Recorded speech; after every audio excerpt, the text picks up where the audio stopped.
welcome to this week's show.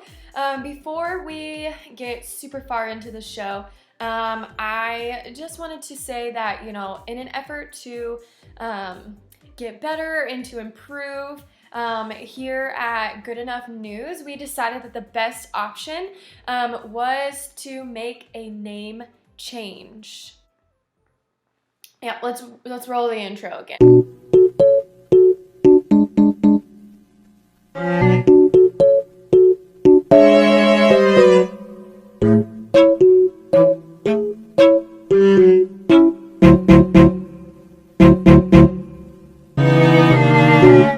Welcome to Life is Good Enough, where life is just kind of good enough right now. It's as good as we can make it.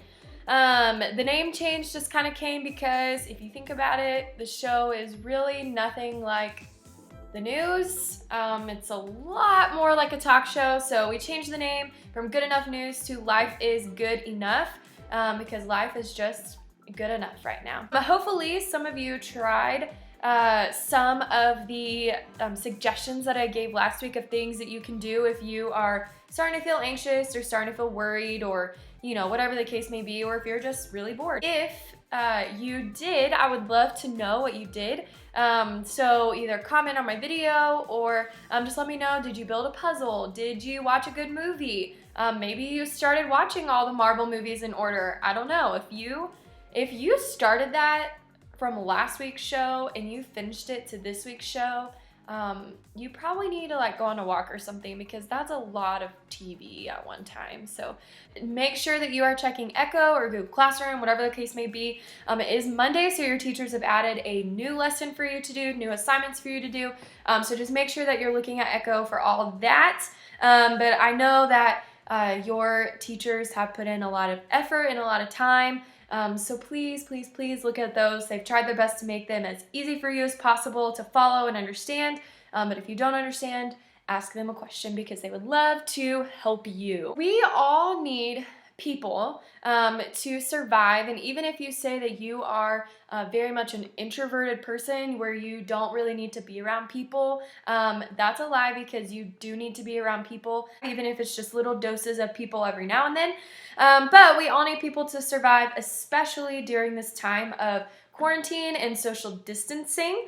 And so because of this, I thought that we could interview some special guests.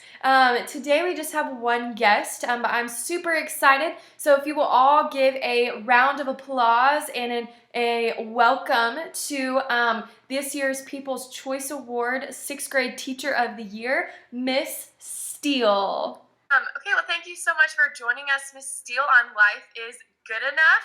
How's it going?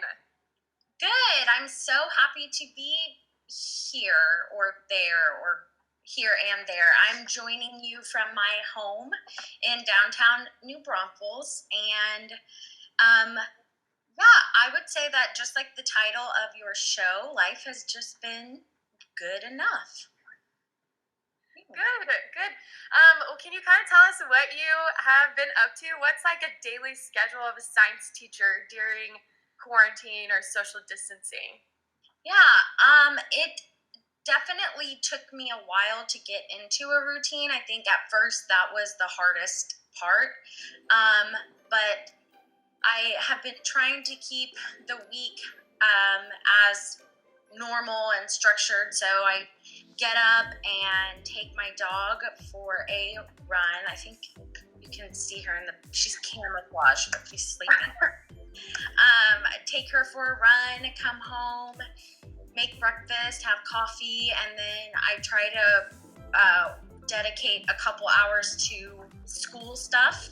So working on school things, and then take a break, and then the evenings, I think that's the hardest time for me to make feel normal. That's the time of day where I start to feel kind of like, what's going on? So I don't know if anyone else can relate, but normally the mornings I'm very optimistic and ready to tackle the day. But yeah, trying to keep, I don't like to have exact like hours or things like that, but I just try to do the same kind of thing in the morning and then in the afternoon. And they'll go to bed at a decent hour and get up and get ready. So I'll put normal person clothes on. That helps me a lot. Like, get ready. And then I probably do put my pajamas on earlier than normal, but you know.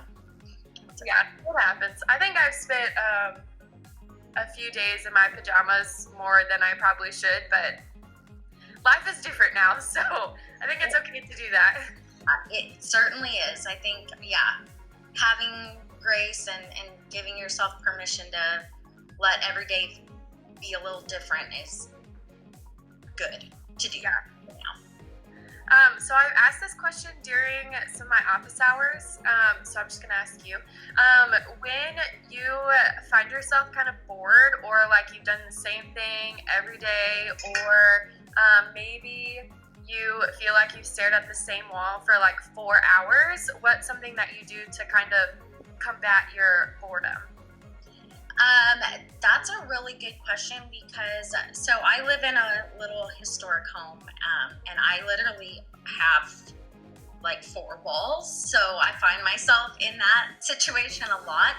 So I have 3 things that I pretty regularly do when I feel that way because for me, boredom leads to feeling anxious. So typically when I start feeling bored, I start feeling kind of anxious. So I'll go for a walk, even if it's just short around my neighborhood. But I know some people, can't necessarily go for a walk. If you live like in an apartment or something, it's not as easy to do. So just doing something active for like 10 minutes, taking something to get me to take deep breaths helps. The second thing I'll do is call like my mom or my sister, just call someone and have a little quick phone call. Connecting with someone that you're not with in your house all the time that is comforting. And then my students know all about it because I force them to know all about it. But I've started building Lego sets. So I'm not very good at puzzles. I get too distracted, but I love building things. And so I've done this little Lego set, which, and then I also built, this is the San Francisco, the Golden Gate Bridge. Oh my gosh. And I have the London Bridge and the Ferris wheels and stuff. It's en route because I have ordered it on Amazon. Now I will say Legos are an expensive hobby, so but doing something hands-on, so like building or coloring or anything like that where you can really focus your attention is helpful. I'm a Lego. Okay, so I know that you celebrated a birthday recently. I know that some of us probably have a birthday during this awkward, weird break time. So what does like a birthday look like during quarantine and social distancing? Yeah, so I had like a big birthday, my 30th birthday, which I have been looking forward to turning 30 since I was like 8. So I was, I don't know. I'm an old soul. It's a weird thing, but I at first I couldn't help but feeling really like sad for myself and like, it's not fair. So I know a lot of people are probably feeling like that, and I think that's okay to feel that way. But it ended up being one of the most special birthdays because one silver lining to all of this is that people are getting really creative with how they express that they care about people. And so the teachers at Danville surprised me with like a Zoom happy birthday thing that I had no idea. I thought we were just having a meeting, which I was also like, oh, that's not fair, a meeting on my birthday. And then it ended up being everyone was singing happy birthday. So that was nice. And I did the same thing with my family. which my family lives all over the country, so we actually don't do that for birthdays typically. So it's kind of nice to have a reason for everyone to come together and see each other. And then the one thing I had planned to do for my birthday was go sing karaoke. Is something I like to do. So I had my friends bring me this microphone, and they, it has Bluetooth, so it like can play songs through the microphone. They stayed out in their cars, and I was on my porch, and we sang karaoke. And it was pretty cool. It's like legit microphone. Oh my gosh. Well, yeah, we sang karaoke for my birthday remotely from our cars. But yeah, so I felt like I had a good birthday. But my little sister had her birthday as well, and we had like a dinner party where everybody ate dinner at the same time, and we just we compiled, everybody gave one song that kind of makes us think about that person, and we made a playlist so that we can all listen to that music, you know. So yeah, it's really neat. It's hard, and I just want to like validate people if they're feeling like oh, this stinks. Why me? I think that's an okay feeling, but Yeah. a cool time to be creative. So if you know someone who has a birthday coming up, maybe think of a way you could do something like that for them too. Cause Yeah. I like the playlist idea. I'm a big music person, so I really like that idea. I think that's a neat thing to do just anyways, you know, Yeah. have all your friends give one song, and then you have new music to listen to. Yeah. I like that idea. That's fun. Yeah. Okay, so my last question for you is, I know that some of us, either teachers or students, are kind of struggling a little bit just being apart from each other and spending time inside, or just doing this whole social distance quarantine thing. So what is like one encouragement or like wise words that you might have for someone who is feeling sad or anxious about that? So one thing that I have to remind myself is that although it feels like this is never going to end, it is temporary. So I have a couple like little mantras or sayings that I'll say to myself. One is, this too shall pass. So what we're in right now, just like everything, time keeps going, and it will pass, and eventually it will just be a memory and a thing that, you know, we'll look back on and be like, wow, that was a really weird time. And then in my bathroom, I have a little card that says, everything is going to be okay, maybe not today, but eventually. So even if it's just day to day, some days you feel sad or anxious or like it'll pass and it's going to be okay. And it might be the next hour you feel fine, or it might be a couple days.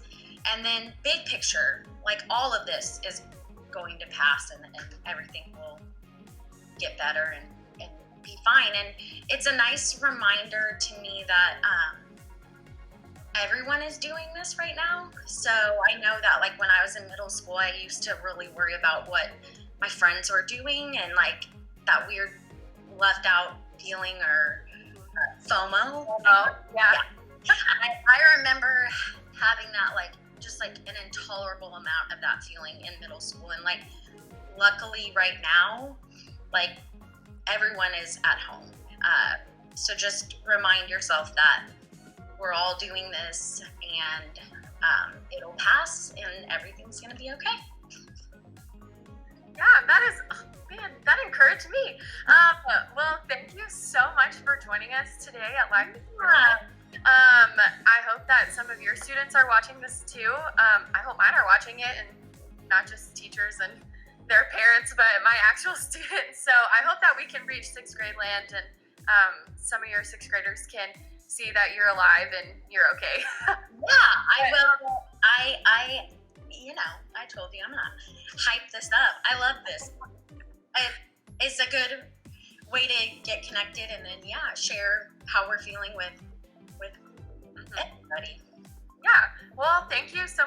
joining us.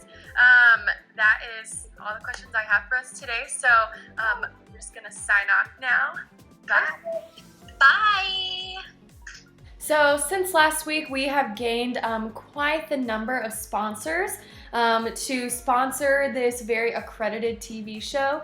So if you would, please join me while we thank those sponsors for sponsoring Life is Good Enough.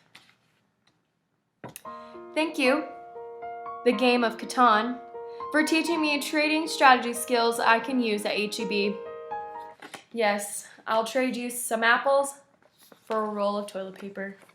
You know, I will say it again, if you have not played Catan, it is a board game, beyond misconceptions out there. It's a board game, but it's super fun, teaches you a lot of strategy. I feel kind of like a hunter-gatherer when I play that game. Like, I really need these things, and I have to get them to build and, you know, all these things. It's just really fun. You should play the game of Catan. I'm telling you, you should. You'll feel like a nerd, but it's worth it. Thank you, hand sanitizer, for being just as hard to find in the real world as you are at school.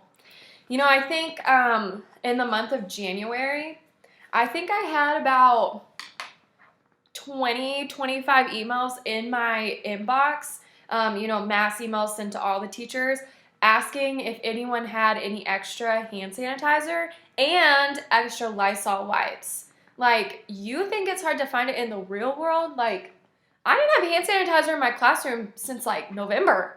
So, you know, hand sanitizer is just as hard to find at school as it is in the real world. So, yikes. Thank you, John Krasinski, for inspiring me to make this show for my students and for teaching me how to look surprised and concerned all at the same time. People are that we didn't have to. Awesome! Do it for money. Face. Oh, that is gross.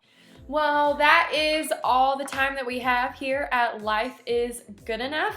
I hope you join us next Monday for a new show and a new guest, and hopefully we get a few more sponsors before next week's show. But thank you so much for joining us. We'll see you on your local YouTube channel next Monday.